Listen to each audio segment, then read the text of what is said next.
morning po ko. Diba sa buko? Tama ko si Momo. Si Sheila ay tulog. Bibili kaming bangus. Kaya magpapaksin na bangus. Bili muna kaming tojang. Ang cute ng doggy guys. Ang taba-chin-chin. Ang platin niya. Ang sila. Uy, lahat na lang ng gulong niya. Lahat ng gulong iihian niya. So, nag-iisang nagtitinda ng gulay yan.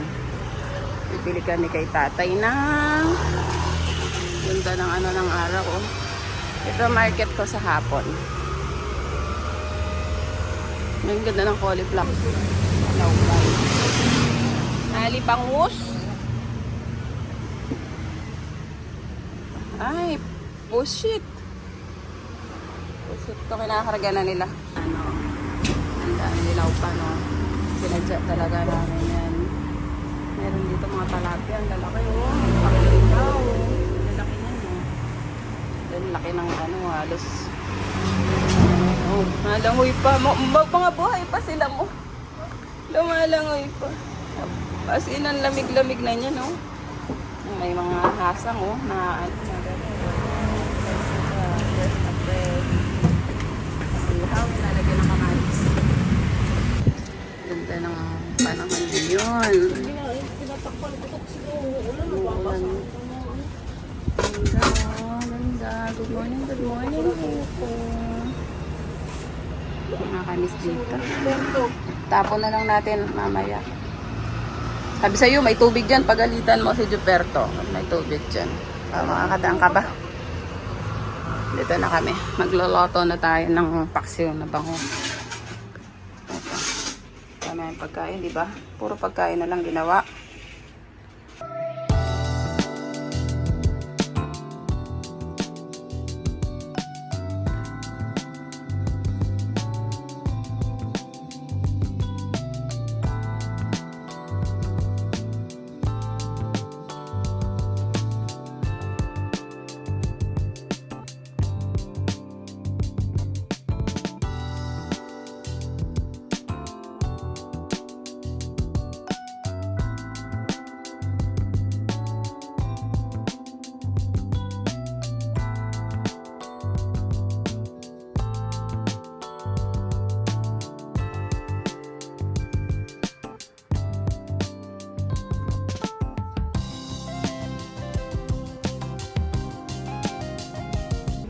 Ito na. Sinalang ko na. No, Karin? Dito na siya guys. Makalaban na sila kung hindi pa. Ganda ng sikat ng araw. Oh. Sana all. Kaya na tayo yung mga ulam namin. Oh. Maasim. Plus maasim. Maasim na kiligili. Kaya na tayo guys. Ang itsura, lalakad sa hupo. Matapos na may basura sa door. Yan si Sir Baby. Tapos na bayo magkukulay kami ng buhok ng Monica. Mga may white na, mga tumatanda na. Doon kami nag-stay. Doon ang bahay ni Momo. Datan tayo sa park. Nakakanis dito mga Darso. Yung park, yan. Lagi naming nilalakaran. Wow, nakakanis dito. Tambayan, oh. Sarap po. Nagpa-araw talaga kami. Kanina pa kami lalakad ni Monica. Walang payong-payong. Ito si Sir Billy. Sarap dito. Ano, ito yung isang park dito. Minsan dyan kami. Ang daming bunga ng mangga, oh.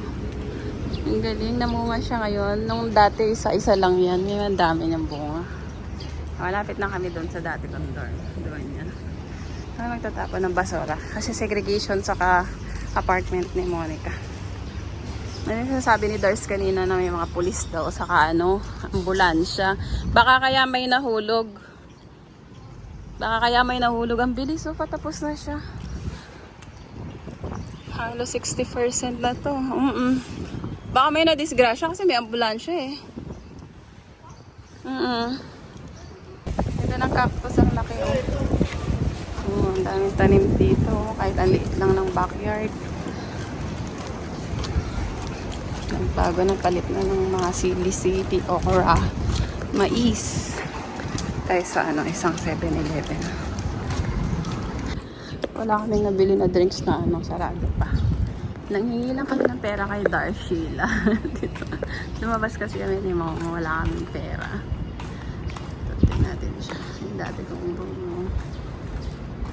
kung kailan napalitan na, pinapalitan kong aircon, tapos ako yung tinanggal. Diba ako yung nag-push mapalitan yung aircon, tapos ako yung tinanggal. So na si Sheila, wala ba siya? Andyan? Asan? B, papasukin mo ako, B. Wala ka bang swaka? Wala kami swaka, B. Pasok. Nanghingi kami pera kay Sheila, magbabalik kami sukli. Yeah, nakakamiss tong lugar na to. Yan natin. Tama si Momo. Tapos na kami nakipagchismisan kay Sir Billy. Dito na pabalik na kami. Yan mga halaman, no? Yan, masarap dito pag summer, mo? Sarap maglakad-lakad. Miss ko tong lugar na to.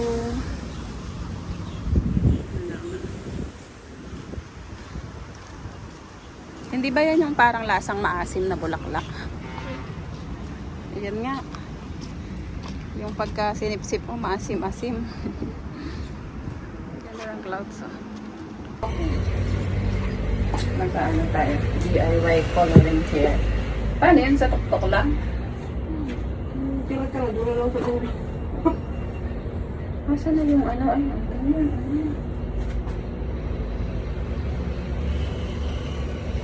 Clubs ko ba? Siyempre, pupunta natin. Masa na, isa lang yata ang grabs nito eh. Dalawa.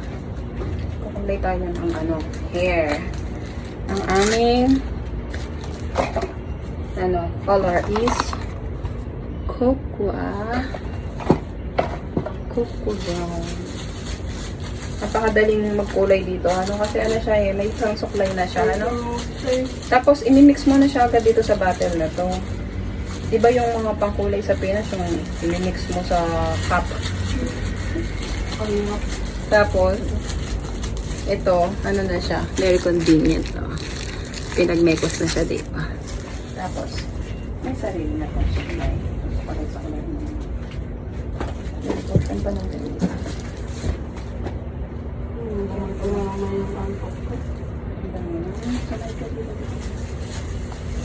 Susunod ng DIY tayo ng straight Hindi ako ng blower. Ang pangat na ng blower ko. Iwag straight blower mo. Hindi mo na kinuha yung dapat pala nag-shape tayo. Kinuha natin yung pang-shape doon. Kunin mo yun at ikaw ang may bahay at dito magagamit mo yung chipper. Shake ka ng gulay sa prutas. Celery. Nakakain mo ba yung celery? Celery sa carrots. Kasi maganda yung juice. Punto yung juice. Di ba bawa yun? Uy, 110 talaga yun.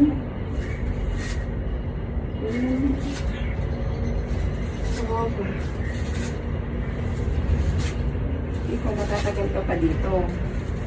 Kung ako nag-boots, hindi na ako tatagal dito. Isa ko yung papamana yung Uy, ito ang pangalan dito. Sheila. Tayo na rin ang pasok. kata sa buntis ni Sheila. Yung mga bago.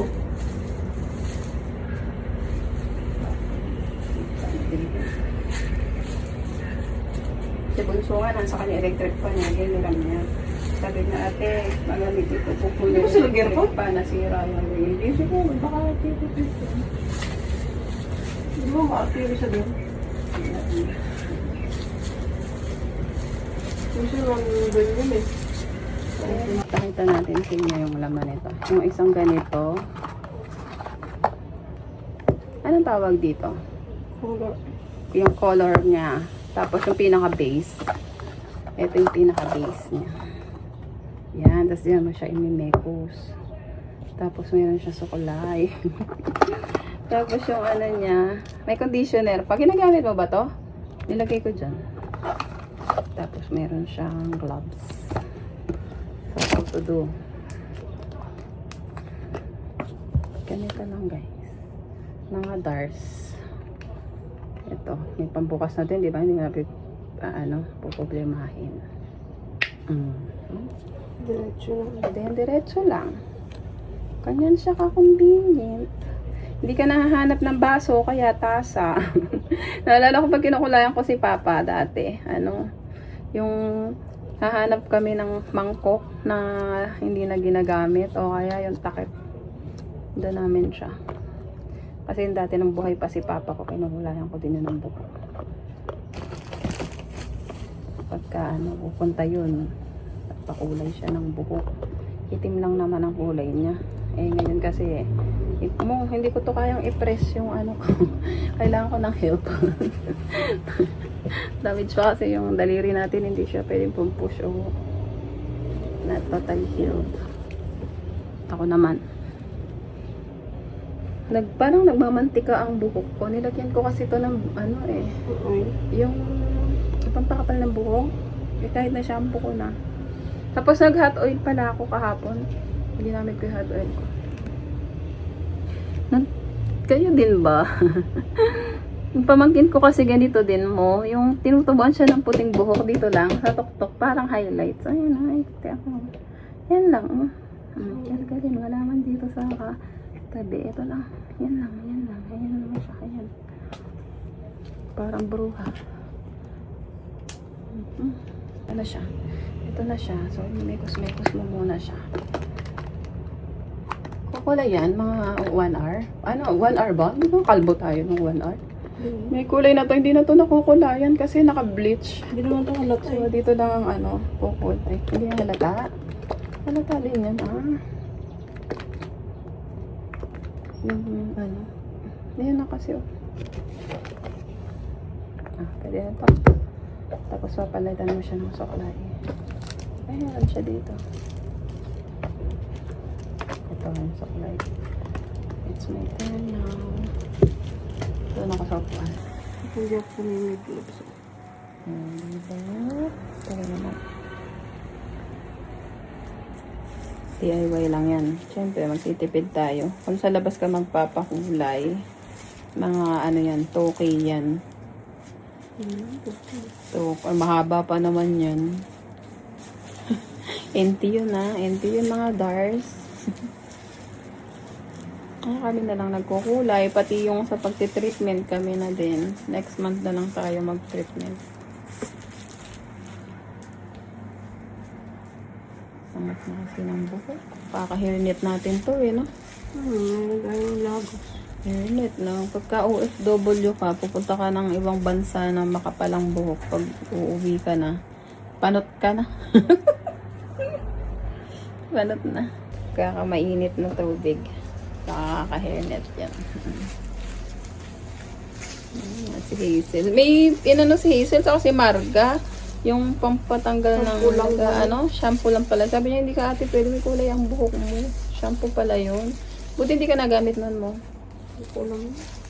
Nabili mo. Sa Watson. Lalala. Bukong kang nailong. Nataka ko pag kinakalka lang akong buhok. Diba, napakadali niyang gamitin. Kasi nga, isusukulay mo lang siyang ganun. Tapos yun, spread lang.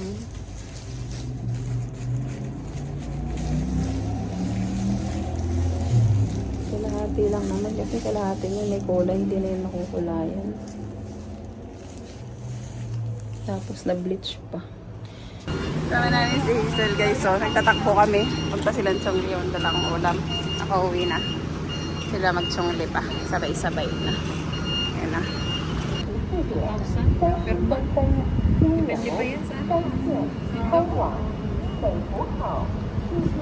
tayo sa train station. Chongli na, uploading pa rin tayo yung kukumplita. Ito kami sa Chongli. Kasama ko yung dalawa. Bumili kami ng crispy donut. Nagutom na. Chongli ulit. Pauwi na ng bundok mga dars. 7. Di tayo mamamalengke ngayon at mabigat na. Namalengke tayo sa bahay ni Momo.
Tapos itong last na to, parang cash yata na pwede mong kunin sa post office. Ganun siya.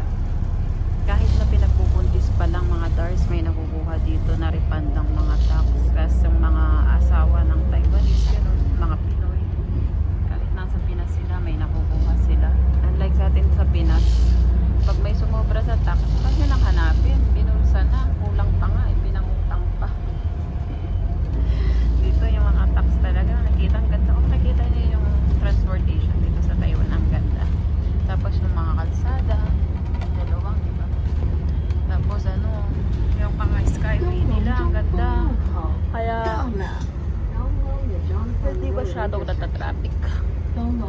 Tapos ang daming ano, every canto, every corner ng mga ano, may traffic light. Meron silang CCTV. Kaya kung naglabag ka ng violation sa kalsada, habulin ka talaga ng mga pulis. Mabilis silang maka-action dito. So, nakita tayong bumaba. Dito tayo sa gate ng ano, X-Mart. Bibili tayo ng something we eat. Dito. Saan mo bilang pakwan? Harap yata ano. Dito tayo ha.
Balot ito na.